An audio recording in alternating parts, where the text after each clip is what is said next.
Economic History by Kyle Lebke for Menlo College World History Class 112, Professor Kevin Kotz.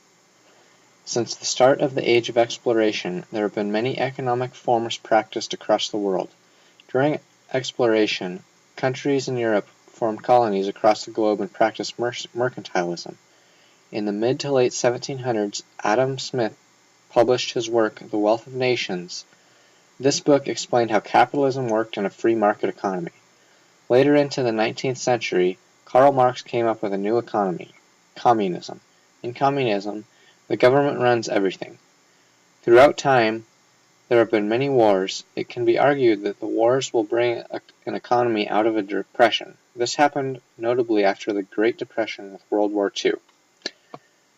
As European powers started to expand across the world, they used mercantilism to keep their colonies in check.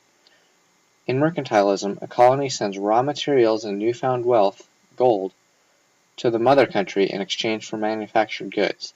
The colonies are not allowed to sell to anyone else, so that the mother country makes all of the profit. This system eventually failed when the colonies gained enough power to become independent nations.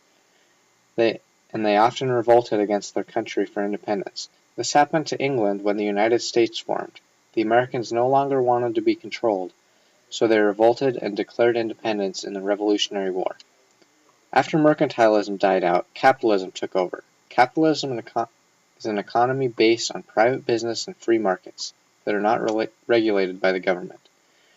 In 1776, Adam Smith wrote The Wealth of Nations, a book about how free market capitalism worked. Capitalism has led to what we have today, a free market economy with some government regulations. Some governments did not like wealth inequality that capitalism created, so they ran by the philosophy of Karl Marx, a German that came up with the idea of communism, a classless society where everyone is equal. In a communist state, everything is controlled by the government, so no one can rise and become superior.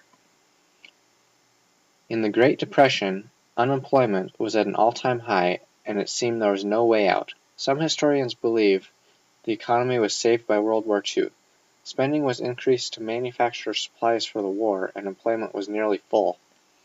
The war brought prosperity to the United States and other countries after the war, ending the Great Depression. This also happened on a smaller scale, with World War I and the Depression of 1907.